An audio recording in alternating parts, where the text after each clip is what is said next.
Let me join the National Commissioner and Chairman of the Board of the Electoral Institute, Professor Abdullahi Zuru, to once again welcome all our distinguished invited guests to this occasion. The purpose is to discuss the disturbing trend in the conduct of public elections, whether they are off-cycle, governorship elections, the area council elections in the Federal Capital Territory, or the 2027 general elections, where parties and candidates engage in campaign long before the period earmarked for such activity under the law. Professor Zuru has referred us to the provision of Section 94(1) of the Electoral Act 2022, which prohibits the commencement of campaign earlier than 150 days, that is 5 months before polling day, and must end 24 hours prior to that day. The idea is to prioritize governance over electioneering from one electoral cycle to another. However, political parties, candidates, and their supporters seem to be perpetually in election mode in Nigeria, even when the Electoral Commission is yet to release the timetable and schedule of activities for elections, or ahead of the time frame provided by law. Around the country, we have seen outdoor advertising, media campaigns, and even rallies promoting various political parties and candidates. These actions and activities undermine the Commission's ability to track campaign finance limits, as politicians, prospective candidates, and third-party agents expend large amounts of money that cannot be effectively monitored before the official commencement of campaigns. And tracking of campaign finance is one of the cardinal responsibilities of the Commission under the law. So quite correctly, Nigerians expect INEC, as registrar and regulator of political parties, to act in the face of brazen breach of the law on early campaign. However, the major challenge for the Commission is the law itself. Sections 94(2) and 3 of the Electoral Act imposes sanctions, albeit mild, a maximum amount of 500,000 naira on conviction on any political party or a person acting on its behalf who engages in campaign 24 hours before polling day. However, there is no sanction whatsoever in respect of breaches for campaigns earlier than 150 days. And here lies the challenge for the Commission in dealing with early campaign by parties, prospective candidates, and their supporters. In a sense, the problem of early campaign in Nigeria is not new. The seeming inability of the Commission and other regulatory agencies to deal with the menace within the ambit of the existing legal framework calls for deep reflection.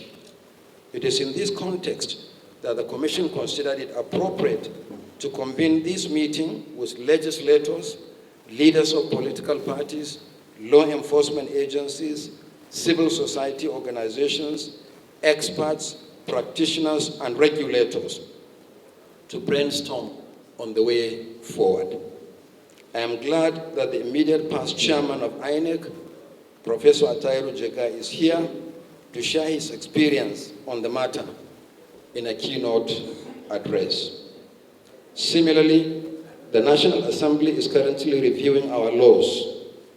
The Commission has also invited, for that reason, the leadership of the Joint Committee of the National Assembly. And we are happy to welcome the chairman of the House Committee to this roundtable. I'm confident that they will give due consideration to actionable recommendations by law enforcement agents, experts, leaders of political parties, the Bar Association, the Broadcasting Organization of Nigeria, and the National Broadcasting Commission, which regulates the broadcast media, as well as the Advertising Regulatory Council of Nigeria, ARCON, which regulates advertisement, including outdoor advertising. Let me again reiterate the Commission's strong belief that protecting our electoral process and consolidating our democracy is a multi-stakeholder task. I'm confident that the keynote address and the panel discussions will provide insights into the problems of early campaigns and the measures necessary to address the challenge. I thank you immensely for accepting our invitation, and God bless you all. But I have no doubt that the chosen topic for the roundtable discussion is apt and in fact is a very, very important issue to address the challenges of premature campaigns in our country. I gave the title of my presentation as Towards Addressing the Challenges of Premature Elections in Nigeria. And by way of introduction and a reminder to all of us, I begin by saying that in a democracy, in particular in a liberal democratic context, elections are a fundamental requirement for democratic development. Through elections, citizens exercise choice from competing party platforms and candidates. They choose those to represent them in the legislature. They fill elective positions in the executive branches, and quite often, even in the judicial branches of government. For elections to be meaningful, democratic, and beneficial to citizens, they should have integrity. And that's why there is a lot of talk in the literature about electoral integrity. That means they have to be rule-based, they need to be transparent, they need to be free and fair in courts, and they need to have a level playing field for all participating political parties and candidates. Similarly, their preparation and conduct must be seen to be professional, efficient, non-partisan, and impartial. Now, campaigns are very important aspects of elections. Indeed, election campaigns play a significant role in deepening democracy, especially in countries such as ours that are called or referred to as developing democracies. Through election campaigns, parties and candidates advertise themselves and their ideas and their positions to the electorate so that they can be chosen and elected by the electorate from an array of competing parties and candidates. But like all aspects of elections, campaigns are also essentially rule-based. Their period and duration are defined by either the provisions of the constitutions and/or especially by acts of the legislature. And they are also regulated by election management bodies.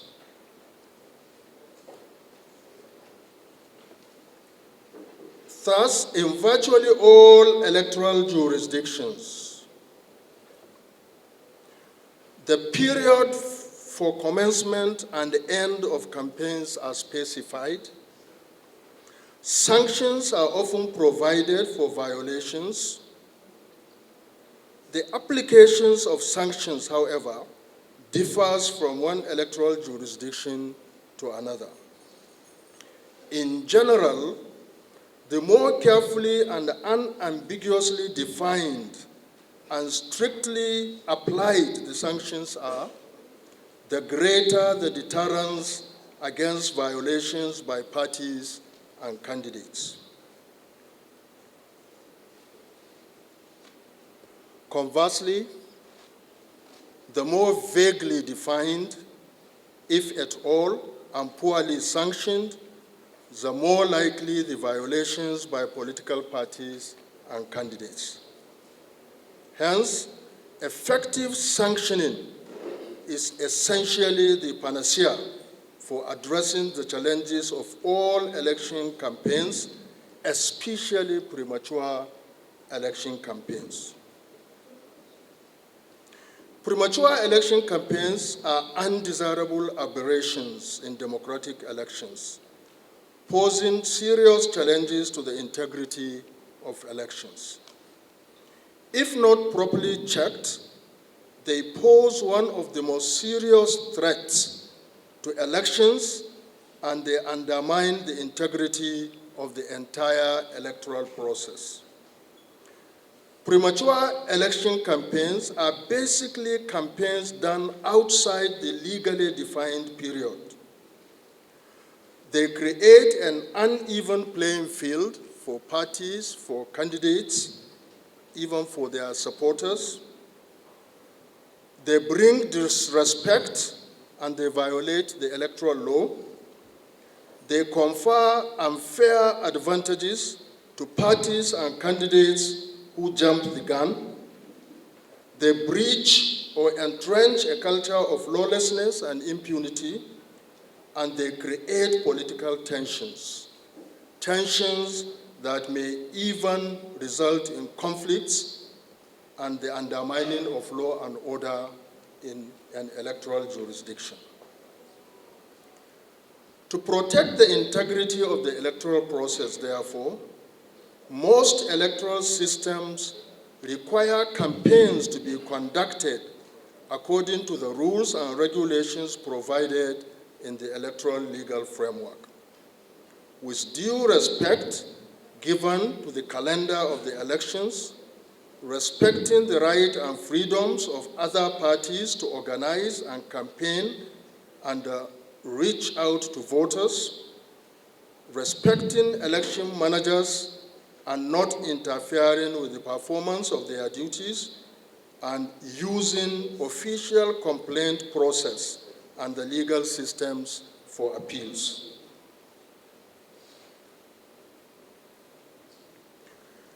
Now, although the Nigerian electoral legal framework contains some provisions regulating election campaigns, as it provides for period of commencement and end of campaigns, regrettably, premature campaigning has remained inadequately regulated and has become increasingly widespread, characterized mainly by the display of posters or billboards featuring politicians across political parties, but especially of incumbents at both federal and state levels. These are literally jumping the gun at least 2 years before the campaign period as defined in the legal framework. Many, if not most of these, are what can be termed as third-party campaigns, ostensibly carried out by candidates' support groups with dubious financing, most likely in crass violation of campaign financing legislations. There are allegations, in fact, that some parties or candidates sponsor these pre-campaigns, hiding behind dubious illegal third parties, thereby also breaching campaign finance laws. Premature campaigns consist of, not only erection of billboards with candidates' portraits and messages soliciting votes and/or endorsements, but they also include using public media and resources to advertise records of so-called achievements of incumbents or use of official positions and commissioning of projects for electioneering purposes. When incumbents do it and get away with it, or other third parties do it on their behalf and get away with it, obviously a spiral of illegalities and lawlessness is unfolded, undermining the rule-based system and, of course, the integrity of the electoral process. There is no doubt that currently in Nigeria, the prevalence of premature campaigns raises serious challenges to the preparations and conduct of the 2007 elections, and therefore need to be sanitized urgently. It is being done quite brazenly, especially by incumbent elected officials at all levels and tiers of government. In fact, when you reflect deeply on this, one is tempted to say that premature election campaigns are actually being perpetrated by premature Democrats and politicians. Because anybody who understands what democracy should mean to the ordinary people in terms of governance, and also understands why it is important to do elections on a level playing field, would not recklessly undermine clear legal provisions and conduct these premature campaigns. So one cannot resist the temptation to say that many of our politicians, frankly, are not only lawless and reckless, but they also do not even understand the basic democratic principles which should undergird their participation in elections and their participation in governance. So we have quite a lot to do. Aside from, of course, improving the legal framework and also ensuring that there is compliance and there are sanctions for those who refuse to comply, there is also need for a lot of voter education and sensitization for citizens to understand the negative impact and consequences on premature campaigns.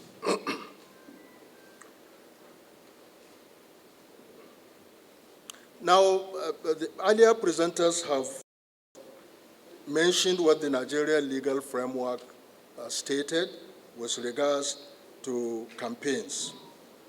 I will only reiterate to support the points I want to make subsequently.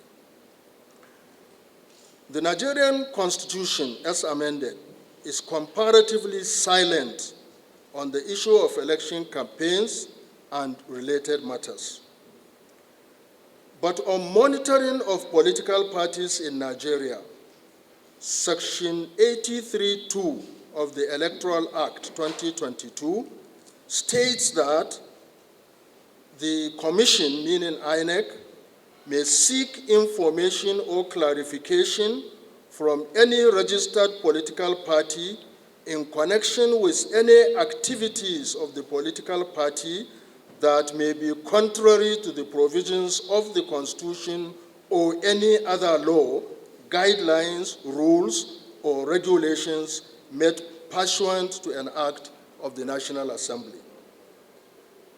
Furthermore, and this was mentioned by both the chairman and another contributor, Section 94, subsection 1, states that for the purpose of this act, the period of campaigning in public by every political party shall commence 150 days before polling day and end 24 hours prior to that day. While Section 95, subsection 1 states that, and I quote, a candidate and his or her party shall campaign for elections in accordance with such rules and regulations as may be determined by the Commission. And I think it's very important to reiterate this, which means that if there is a lacuna in the Electoral Act, the Commission is actually empowered to make laws, rules and regulations that can guide campaign and elections. I will come back to this point later. From these provisions, it is clear that jumping the gun is prohibited, and it would also seem that the onus of regulating and sanctioning campaigns is placed on INEC. The pertinent questions, therefore, are, is there a clear, unambiguous definition of what constitutes election campaign by INEC? What guidelines and rules has INEC determined and put in place for the regulation of election campaigns, especially the premature third-party campaigns? And how robust are these? What gaps need to be addressed in good time before the 2027 elections? And to my mind, these are questions that really need to be interrogated in the roundtable we are going to have today. But let me briefly speak about what I call issues associated with premature campaigns in Nigeria. The Electoral Act provides a specific timeline, as many of us have mentioned, for the start of campaigns. Any form of premature campaigning violates this provision, undermining INEC's authority and the electoral legal framework. Its consequences are enormous on Nigeria's electoral processes and democratic development, such as broadly undermining democratic institutions, encouraging lawlessness among the political actors, and granting unfair political advantage to parties and candidates who are reckless and brazen in disrespecting the law. Candidates or parties who begin campaigning early often gain visibility and influence than other candidates. This creates an uneven playing field. It also reduces political competition, and ultimately, it escalates campaign spending, which, as the chairman mentioned, will now be difficult to trace under the campaign financing law. Similarly, premature campaigns shift focus from governance to politics, especially when incumbents engage in early campaigning and divert attention to politicking rather than fulfilling their mandate to the electorate. Indeed, in the Nigerian context, premature campaigns quite often heat up the polity, increase political rivalry, as well as engenders hate speech and ethno-religious polarization.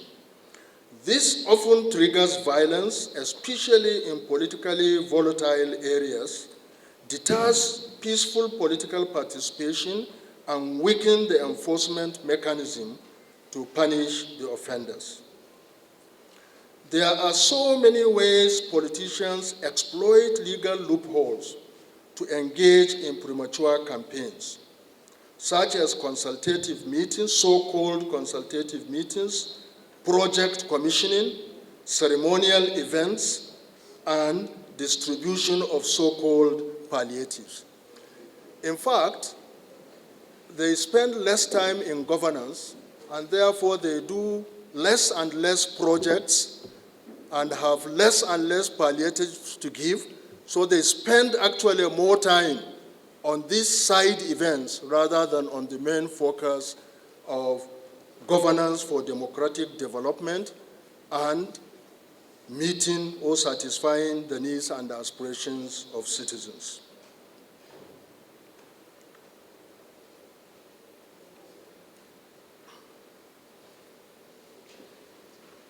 To protect the integrity of the electoral process and to nurture and enhance perception of impartiality and neutrality of the election management bodies, many electoral jurisdictions not only clearly define what premature campaigns in the electoral are in the electoral legal framework and provide sections for them, they also strive to strictly penalize the crass manifestations of these, with penalties ranging from fines to imprisonment. Examples of countries where noteworthy efforts are made are Australia, Mexico, Philippines, and to some extent, India.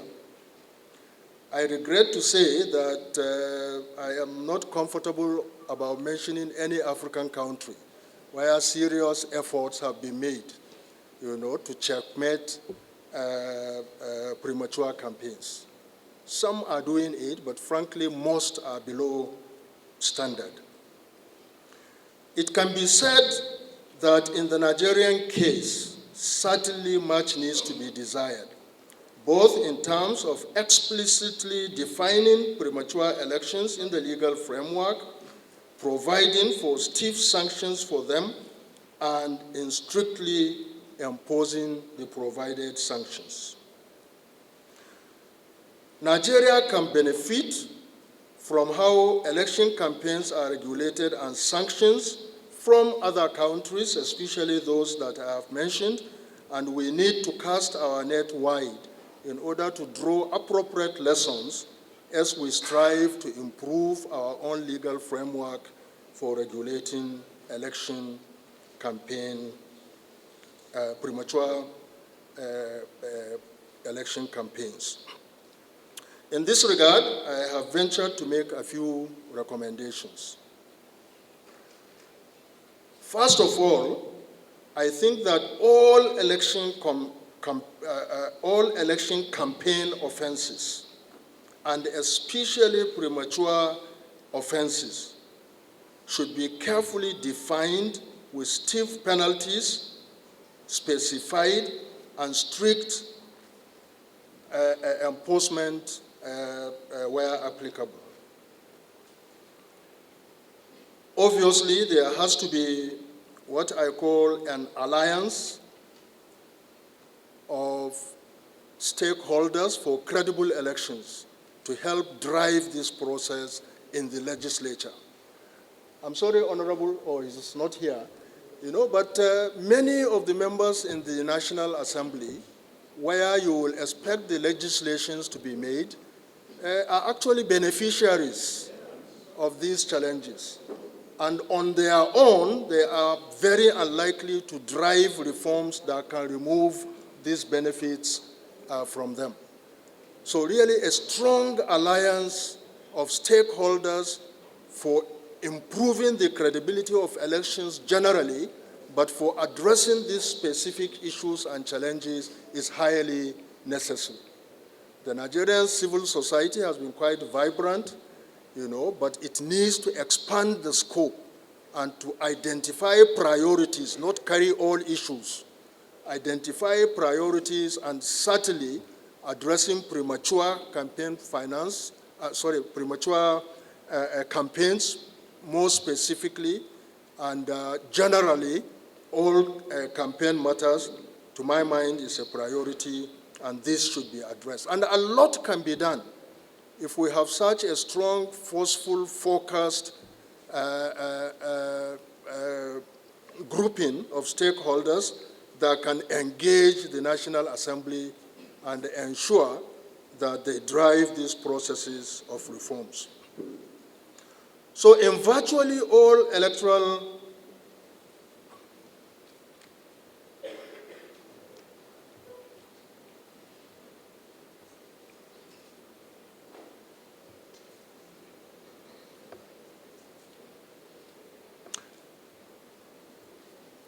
Sorry, as I was speaking, my hand took me to the beginning. Office holders and their political parties should be vicariously held responsible and penalized for premature campaigns for them by third parties. I think it's very important because it is the easy excuse to say that these campaigns, although they are for me, are done by others whom I have no control over.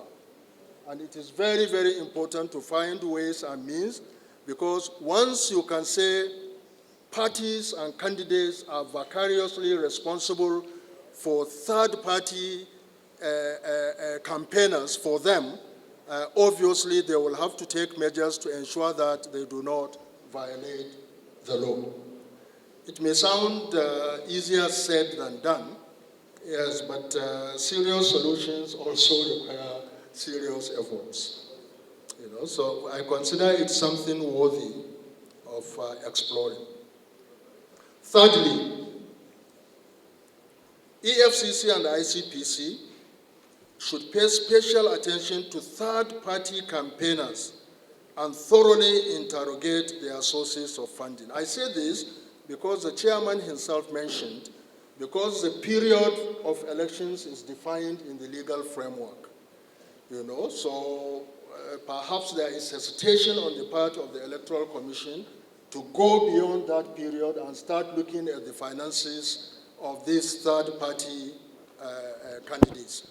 So obviously, we have to find ways and means as part of their responsibilities for them to now pay special attention to this. I'm aware that there is a relatively robust working relationship with the Commission under the Security Access Committee, and I'm sure methodologies and the frameworks can be created as to how this can be done. 4, in determining whether candidates and parties' expenditures fall within approved limits, the estimated determined expenditure by a third-party campaigner for the candidate or party should also be taken into consideration. The EMBs, and because we're in a federal system, when I talk of EMBs, I refer to INEC as well as the CX, even though we all know the terrible challenges that fears face. But we must bring them in, hopefully, to have some reform processes also impacting them. So the EMBs must be made to work closely and collaboratively to ensure appropriate imposition of sanctions and penalties where appropriate. And lastly, the recommendation for the establishment of Elections Offences Commission and Tribunal has become even more urgent and important for serious consideration, and it should be addressed in the current round of electoral reforms before the 2027 elections.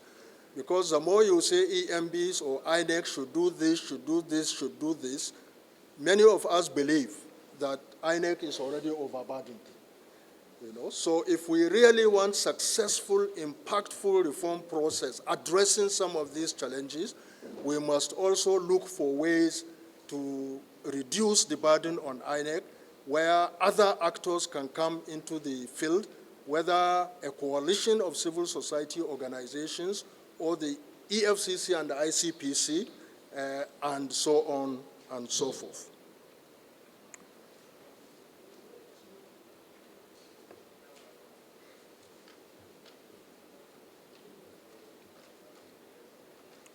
In conclusion,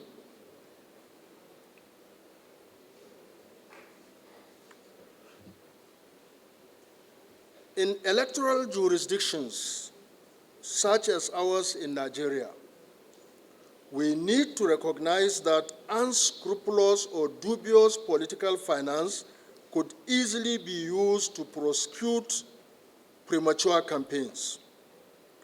Civil society organizations, therefore, need to forge strengthened alliances, as I mentioned earlier on, for credible elections, monitor electoral offenses generally, but in particular, monitor the use of illicit funds in all aspects of the electoral process.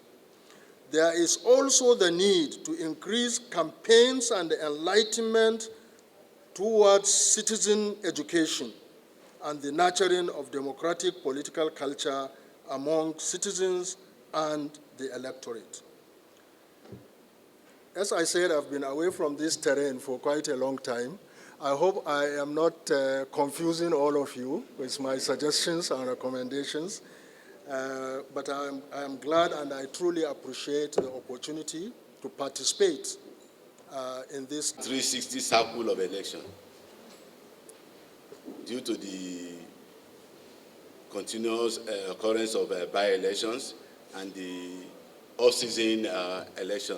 And I think throughout from the year 2023 to today, there is no year that we didn't have an election. And that means for every election, there will be a few months of campaign. So if we had all this together, there is no month that is free from campaign. And again, what constitutes a campaign? When the government is commissioning a project and he praises himself, and you have people singing and clapping, does that constitute a campaign? When an honorable member is commissioning his constituency project, is that a campaign? And when the opposition too organizes their own rally to oppose any program of the ruling government, is that also a campaign? So we need to really check what are we actually referring to as campaign. The CSOs every day talk about policies of government, either for or against. The fuel subsidy debate is still on. It's either you support it or you are opposing it. Do we consider this as campaign? Even the American president, up to today, is still talking about his own government. So I think, like I said, this couldn't have come at a better time. I believe we should dedicate today's program to search our mind. Should we still have any law restricting campaign? Is that what is obtained in other part of the world? So we must, because if we are not careful, we will still continue to take some of these programs that we go through the military regime, when you are given 2 days, 1 week campaign, and after that period, if you are caught, you are going to jail. We are in a democracy. The social media space cannot even be controlled. And we have to be careful when we make some of these laws. If we say you are campaigning, when you even don't know people that are doing many posters on your behalf, you see Mr. President posters from the airport to wherever you can reach in Abuja today. I'm sure if you see some of these posters, you will be surprised. So who do you hold liable? Is the party or the person? Because we must be careful so that we will not create a situation where the law will be used to hunt some people. So as I thank the chairman and his team for putting up this program, I want at the end of today, we should get a communique really discussing about if the law should even still be there or not. Thank you so much for having me.